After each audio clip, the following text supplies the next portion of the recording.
Second. All right, any further discussion on that? Right, all in favor, aye. Any opposed, same sign, please. Aye. Aye. Okay, moving on. We have a couple of guest speakers this evening. First one, we will have Tammy Schatz from Adult Basic Education with Moorhead Public Schools, as well as one of our 2024 Human Rights Award winners. So please, we look forward to hearing from you.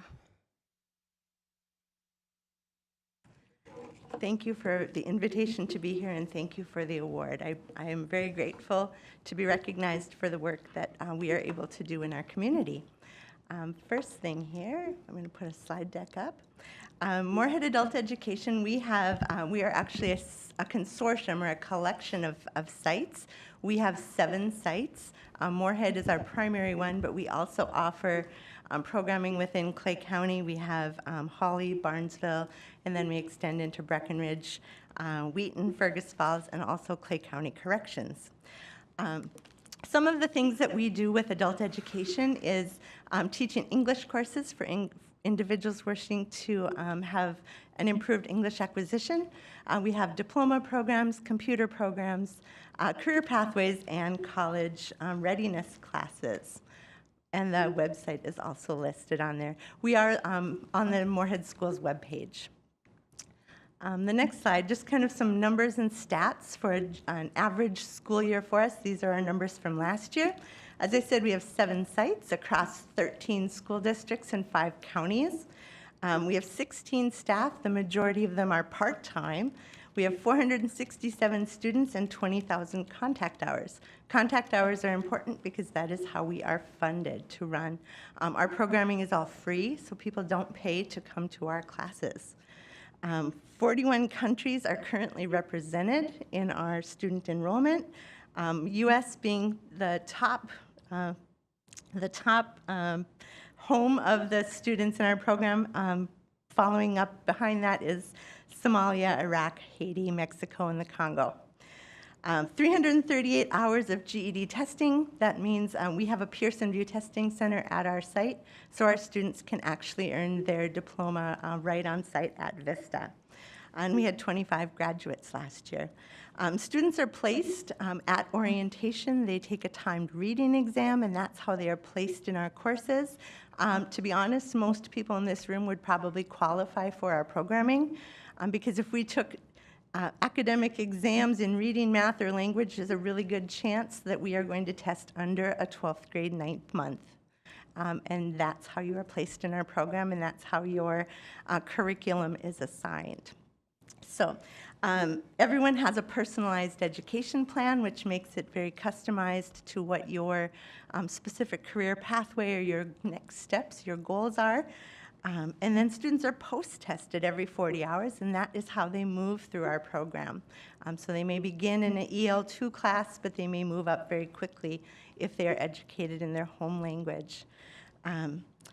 Next thing, there's just a couple of pictures. The English classes, the students work on reading, writing, listening, speaking, and career pathways. Diploma programs, that is the Minnesota Adult Diploma. That's where individuals 19 and over of any age can earn a high school diploma through our program.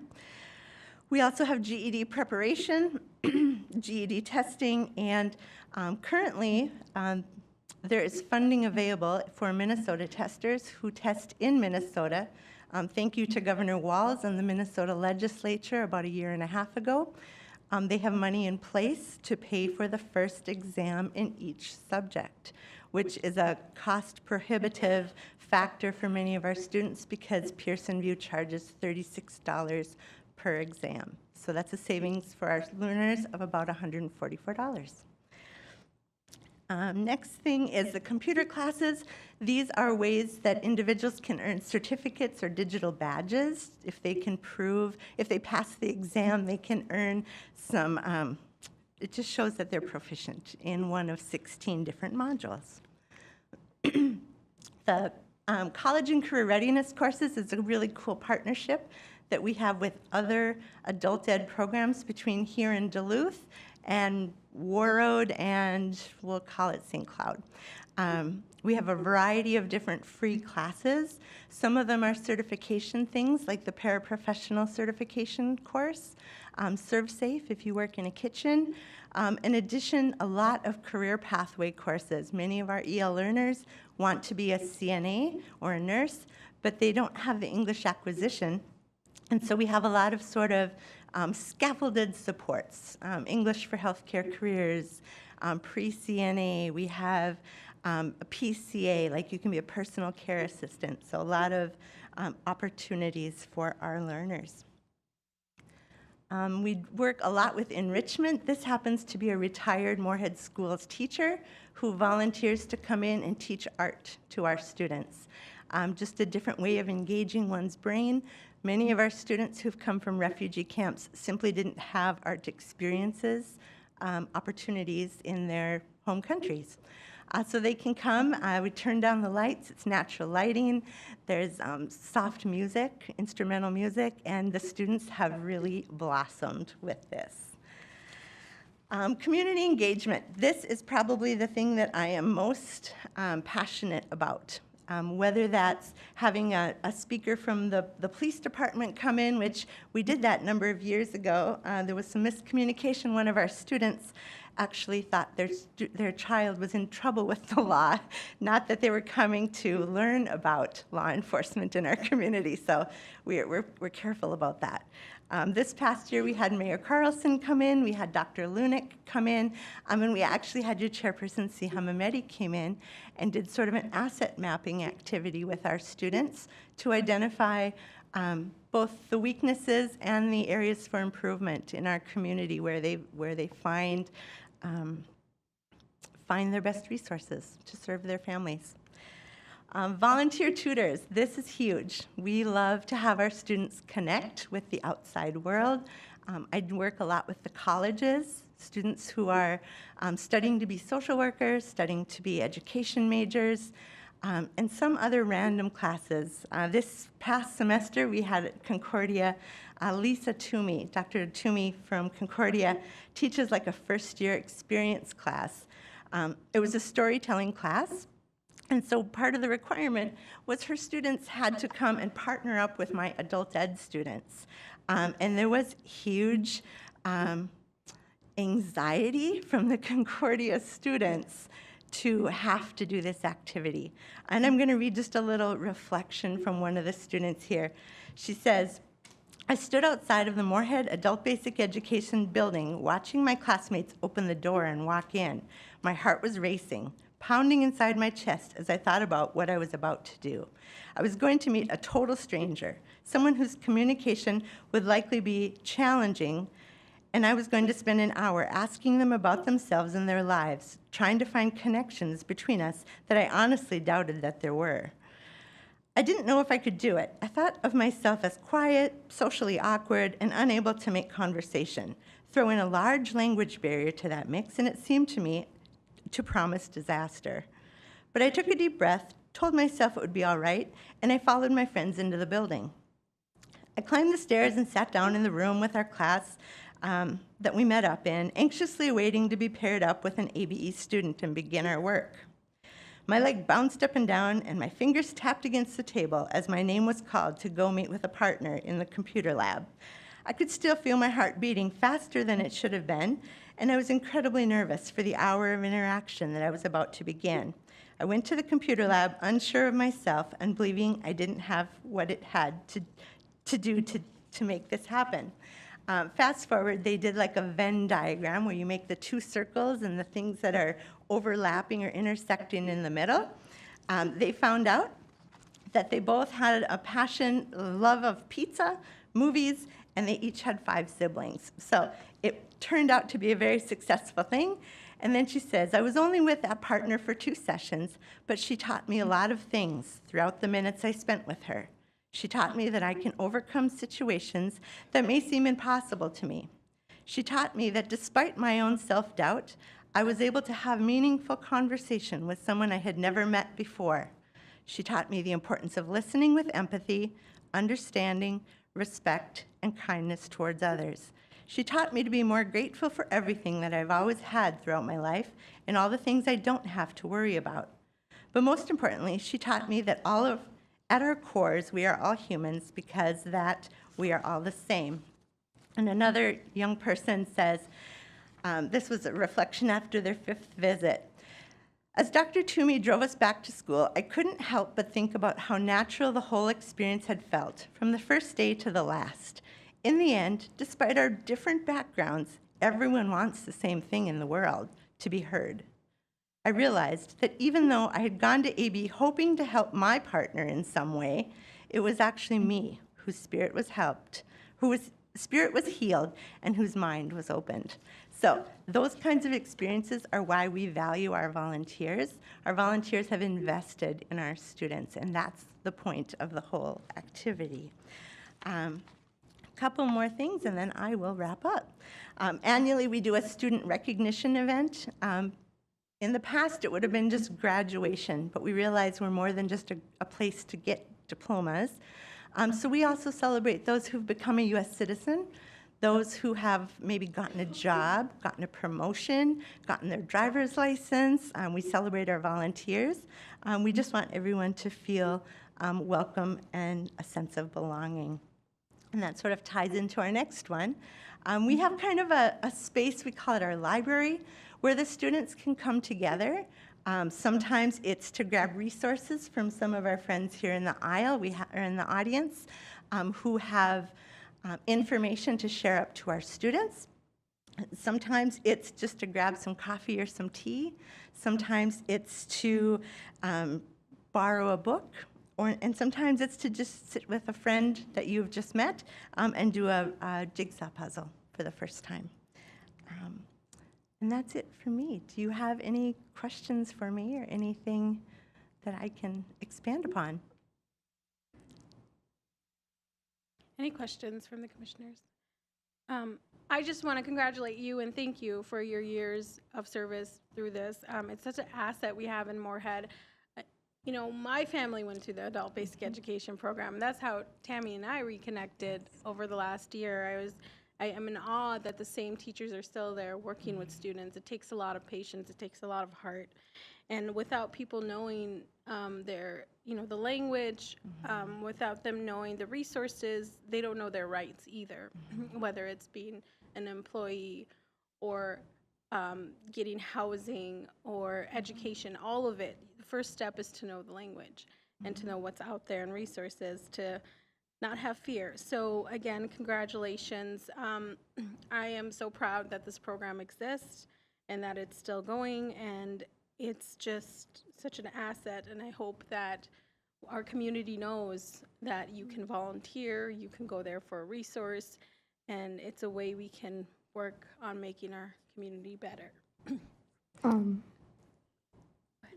I would also like to comment that what Moorhead Adult Education is doing is like really amazing, and it makes me happy that like people here who are trying to learn the language and trying to like live in a place where they don't really like understand a lot of what's happening is really like good to hear. So yeah. Thank you. Well, and I will give a shout out to this community. I believe in my heart of hearts that our community embraces adult ed like none other in the state of Minnesota. So thank you to each of you, to my other audience members in the audience who are also collaborators and who also bring resources to our students, who are willing to come in and help connect our students with our greater community. So thank you. Thank you, and congratulations again, Tammy. Thank you. Thanks so much. Next guest speaker is Crystal Jamerson,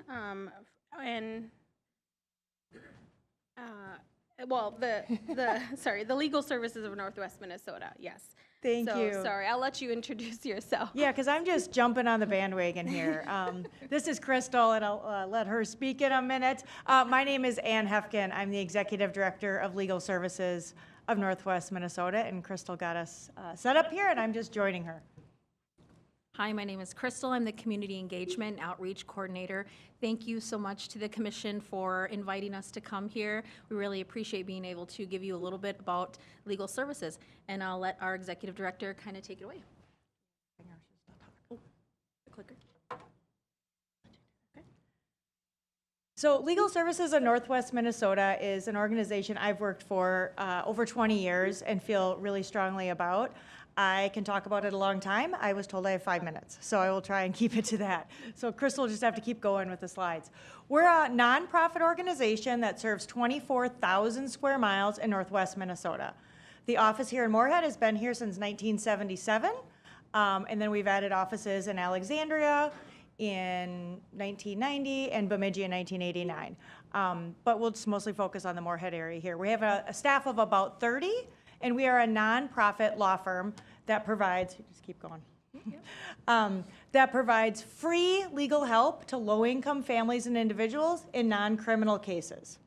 So if you are facing jail time, basically, and you are arrested, and you can't afford an attorney, you are entitled to a public defender. There's a U.S. Supreme Court case that says you are entitled to an attorney if you are facing incarceration.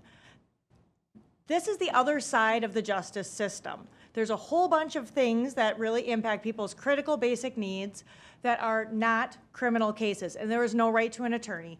Legal services and civil legal aid attempts to fill that gap for people to when they have issues like that. So there's 3 buckets of cases that we have: family law, housing law, income maintenance, things along that line. But really critical basic needs are the types of cases we work on. I want to highlight housing for just a minute because it's so critical. Feel really strongly about housing first. If you are a low-income person and you're having instability issues, if you are not housed and you don't have stable housing, nothing can flow from that. You can't get your kids to school, you can't get to your medical appointments, you can't stay sober if that's an issue for you, you can't really handle anything if you're focusing on being housed. So one thing that we have done in cooperation with the courts is we now appear at every single eviction case in Clay County.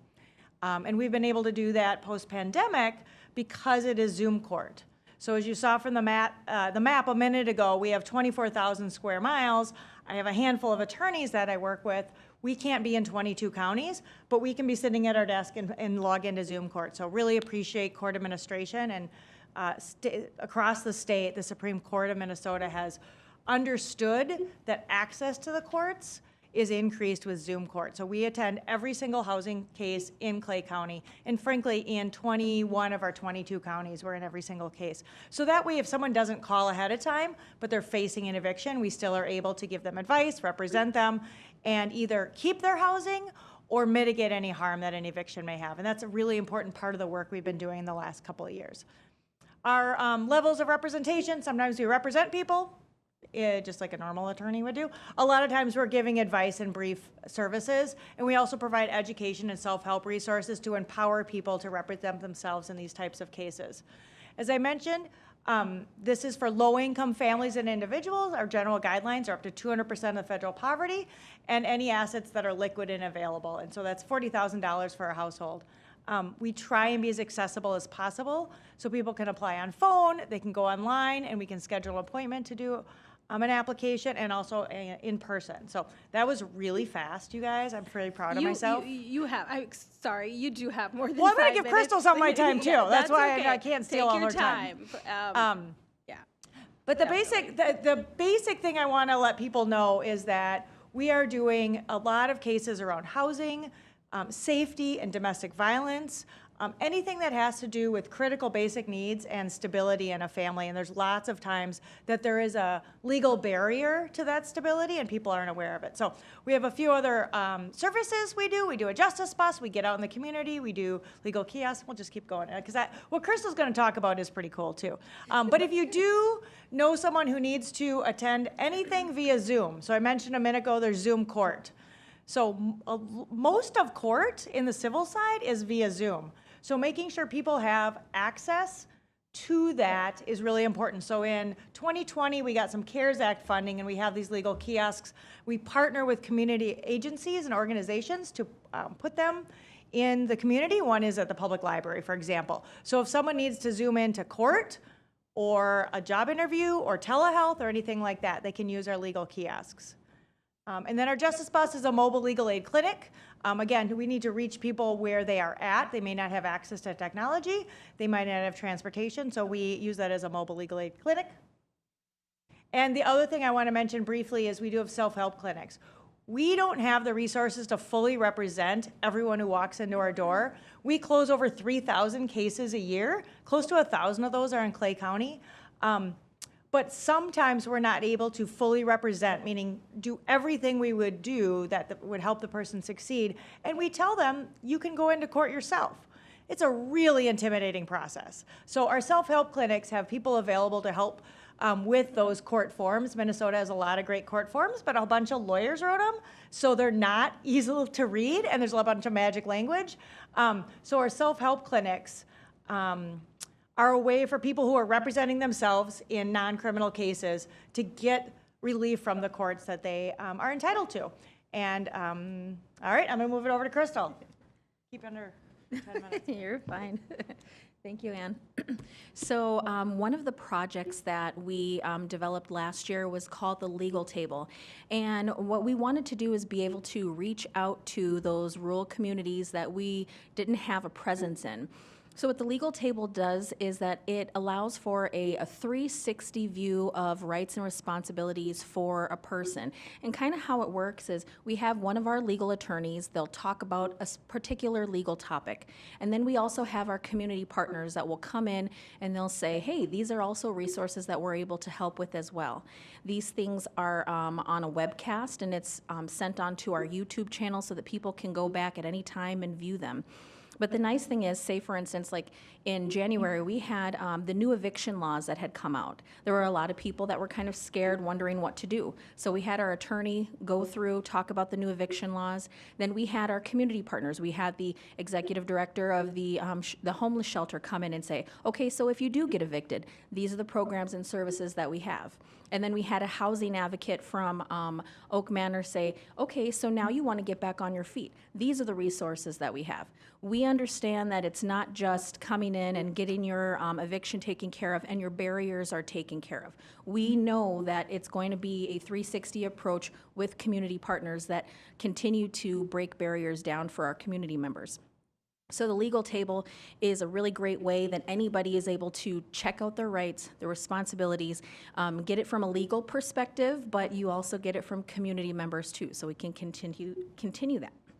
One thing that I did want to mention is I am working with a couple of community members in Shiham in listening to the community. As I go out into the community, I talk to lots of different community members. I visit with different actual community organizations about what issues their community members are facing, how we can collaborate, how we can partner.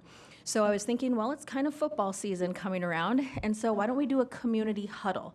We want to be able to see what are the issues, where are the resources that can help, and why should you trust us? There's a lot of times where in the political season, people aren't able to find that trusting is easy. With different positions and departments being let go from different cities, trusting is very difficult. We want to be able to have an interactive arena for our community members, our BIPOC organizations, our police department, our city officials, our human resources, human rights commission, sorry about that, to be able to come in and listen to the community members, share ideas and thoughts. So that's going to hopefully be in April. There'll be more information, but if you would like to kind of join in and kind of structure this to where you find that it's going to be most beneficial for the community, we definitely welcome that. I do have some cards and information that I'll leave on the back table for you guys when you're all done. Do you have any questions for me or for Ann? All right. Well, I just want to thank both of you for coming. Again, what a great resource, and I think that's what it is. You know, we have adult basic education, we have other resources, but when you all can work together, you can do, I'm sure, better at providing those services. So I want to thank you and Ann and Crystal for coming today. You know, we want to partner and being able to let folks know in the city that this is a resource. The other thing, I just wanted to, because January is the Awareness of Human Trafficking Awareness Month, I just wanted to ask if you see any cases regarding that at the Legal Services of Northwest Minnesota. I wouldn't say that we get a lot of calls, and I think the reason is that people are fearful, right? I think from what we know of trafficking, and I am by no means an expert, is that the ability to reach out and ask for help and say, or even to recognize that's the situation they're in. Now, that being said, I know that some of our domestic violence cases, I was talking to an attorney recently, and she is very well versed in this, and she has had clients that have had, for example, a neck tattoo that is a branding. So we have trained people to know the signs. They might not identify as a victim as such, but if they come in, we will treat them and try and solve their legal issues as they present. Thank you so much. Thank you. For all the information, and we look forward to hosting that community huddle and partnering Absolutely. in April. Thank you, guys. Again. Wonderful, and I want to thank Commissioner Gerrits for bringing Crystal and then Anne here to speak today. Very relevant topic. Right. Next, we are going to have any community partners that would like to speak. Do you have one person? Go ahead. If you just want to state your name and if you're a Moorhead resident and what organization you're affiliated with. Good evening. My name is Lynn Dr. Pinnock, and I'm a resident of Moorhead. And I'm here representing rather a large number of organizations. The sweatshirt I'm wearing is Badass Grandmas for Democracy, but I'm also a member of the League of Women Voters, of the Red River Valley, the North Dakota Human Rights Coalition. I'm also a Friends of the Moorhead Public Library volunteer. But tonight what I'm doing is representing organizations that are concerned about some of the very things that you've heard our speakers talk about tonight, and that is the most vulnerable amongst us who are fearful of what might happen in the upcoming administration. There's an old adage that you should believe what somebody tells you that they're going to do. And so we do believe that there is cause to be concerned about human rights.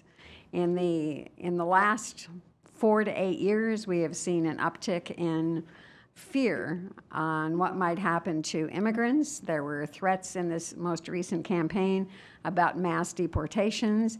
And so we are participating, or asking also for our community to participate, in what we're calling a day of action this weekend. This weekend, many organizations nationwide are doing things in relationship to the upcoming inauguration. Obviously, we have Martin Luther King Day on Monday, but Saturday is considered a day that both Indivisible and other groups are doing help, not hate. And we in this area are participating in the People's March and Day of Action. So on Saturday from 10 a.m. until 11 a.m., we're going to be simply standing across the bridge in an effort to portray the fact that we are standing up for human rights. At the same time, we are going to be collecting non-perishable and winter wear items so that we can provide to local shelters and food banks. And then from 10 a.m. until 2 p.m., Planned Parenthood, ACLU of North Dakota, and a number of other organizations are doing a postcard and letter writing event at Bruhala. So all of those things are part of our day of action, and we hope you would consider attending or participating. Thank you. Excuse me. Thank you so much for the information. I believe we have another community partner here as well. Jasmine Childcare and Preschool. So,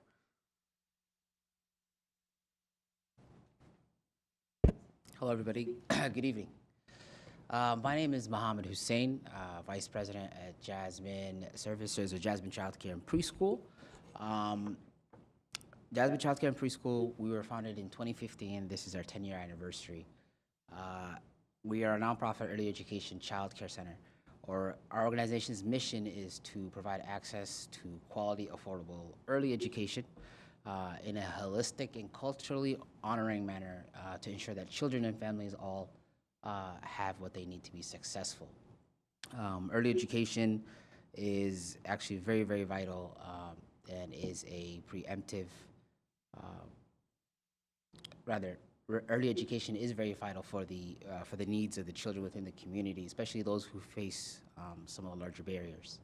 Jasmine was founded in 2015 here in Fargo with our executive director, Rhoda, on a trip here in the cities, trip to Fargo back in 2013, seeing that there really wasn't much of a culturally honoring program. What's unique about Jasmine is we take a holistic approach. I kind of threw out culturally honoring and holistic just to kind of highlight what that means is when you say culturally honoring, it's just appreciating that the families and the children who are attending the center not only receive early education, but also in a holistic manner, providing some of those additional resources and utilizing the center as a focal point to get additional resources to those kids and families. For instance, we've partnered with great organizations like Pediatric Therapy Partners, who come in and provide developmental screenings for those kids. 98% of our kids that we serve are qualify for free or reduced lunch and do come from low-income backgrounds, therefore meaning either it's a single-family household or the parent is working full-time and can't really take time away from work. So right there when the child is 3, 4, or 2 years old, they can get those early interventions that they need right off the bat ahead of time so that by the time they get to kindergarten, they're successful. And then other partners include Sanford Safety Car Seat Checks. We worked with providing food pantries, and a lot of other great community members within the area. And now with the support of various other state and community partners such as Essential Health, United Way, Swanson, Cass County Electric, Bremer Bank, or rather the Bremer Foundation, we were able to get, in the state of North Dakota, we were able to get a grant and expand our facility to increase our capacity to offer overnight childcare, 24 hours, which is another element of that holistic approach, understanding that some of these families who do face barriers do need those additional supports. I think the state started a pilot, and there's about 2 or 3 centers now in the state that offer 24-hour childcare, giving families a safe center or a safe location for them to be able to go to work if they work those non-traditional hours, which, by the way, historically is families, low-income families historically do work those non-traditional hours. As the program starts, I'm just here to get it out there to the community. The program serves children from the ages of 3 till 12. The program is, again, 24 hours. We accept child care assistance. Everyone is welcome. Children at the center will be taken care of, at least depending on the family schedules. So this is very, very good for not only for the state, for the families, for the economy, but I think it's also good for those children and families who do work those hours. Jasmine Child Care Center and Jasmine Child Care and Preschool itself also is really focused on kindergarten preparedness, trying to get those children ready to go to kindergarten with a 90% kindergarten readiness rate. This being our 10th year, I do want to say that we've served over 600 children across the Fargo-Moorhead region, and we are working hopefully to get to Moorhead as well, which is somewhat of a process in of itself. Yeah, so if you have any questions or are interested in the program, we are enrolling in the evening, overnight, during the day, during the afternoon. And I do invite our community partners to go spread the word yeah, to help get some families to work and try to get to fix this child care shortage and the workforce development issue that we have. Thank you, Mohammed. Do we have any questions from commissioners? Very exciting, the innovative approach that we have. Yeah, Anybody else? sorry, I have just a ahead. couple of questions. Mohammed, great to see you again. It's too, been a Tyler. long time. Rhoda as well. I know you're doing great work. Just a couple questions maybe to help identify maybe some potential audience watching and other community members. Yeah. When you say second and third shift, I believe I know what those hours mean, but could you just expand on what that means as far as hours go? Yeah, thank you. Second and third shift usually for non-traditional 9 to 5. So if you, for instance, second shift, you could have that 2 o'clock till about 11, that 3, that 4 o'clock shift. Third shift, kind of like that overnight hours, we're talking 6 p.m. to 6 a.m. If you are working like a 9 p.m. to a 7 a.m. Which, by the way, thank you for that question. It leads me into transportation for after-school kids also, or school-age children, to and before and after-school care, getting them there, getting them to school as well. So this is so if you're looking at, if you work probably at like an Amazon, for instance, you have those variation of shifts. American Crystal Sugar, for instance, I know they have multiple shifts, so we can definitely accommodate those rotating schedules as well, and those alternating schedules, and those schedules that are usually more than 10 hours at times. You can have families working 12 hours. Yeah. And how many spots do you have available? Well, right now we are licensed up to 63. We're at 25 children enrolled, so we do have space. It is limited, so we do encourage everyone to please, reach out right away. And hopefully, we're looking to expand as well with the success of the program. But as of now, spots are limited. Do reach out. Again, really appreciate all you're doing, Jasmine. And I think as you just mentioned, there's 3 overnight child cares within the state, correct? Yeah, there's a pilot project there within the state. Yep. Yeah, so, when we look back to our region's 2015 workforce study, not much has changed unfortunately since then, but it states that housing, childcare, and transportation, 3 issues that we've mentioned here today, are 3 major barriers to attracting and retaining a skilled workforce. And so the idea of having a childcare hopefully will help eliminate some parents trying to make the decision between how do I leave my child at home at night, fending for themselves, if you will, or working. And so I really appreciate what you're doing to help make that decision a little bit easier. So thank you. Yeah, and I want to thank all of you council members. Thank you so much for your work and your contributions, and for giving us the time and the space to come on, get the word out. So again, thank you all so much. Thank you. And anytime, any updates, once you get going in Moorhead, we'd love to hear from you and ways we can help out. Yeah. Hopefully I'll be back soon for that. Yes, thank you. All right, good to see everybody. Thank you. Wonderful. And next item is citizens to be heard. Great that we had great community partners that can maybe partner with each other going forward. All right, no citizens to be heard. We'll go to law enforcement updates with Captain Swenson tonight. Thank you. I don't have a lot to pass on. I guess my first just recap of the end of the year last year was that in December, officers and Clay County law enforcement participated in Shop with a Cop. This year it was actually in 2 different locations, at Walmart in Dilworth and in Target in Moorhead. Estimated amount of kids was approximately 70. So those were kids that were able to go and pick out some things for their family and also for themselves, which when we start by monthly review of, we're short-staffed and we're extremely understaffed right now. And to have those officers volunteer their time in uniform to make sure that those kids were having a special night is very meaningful for us. So we appreciate the work that our law enforcement in Clay County does. And it's one of those programs that just seems to grow every single year. There's more kids in need and more kids that are hearing about it and signing up. So that's good that we're taking advantage of that. Rest of it is just a follow up on our people that are in that special program, which is the intensive comprehensive program that we've talked about in the past. These are the non-traditional law enforcement students.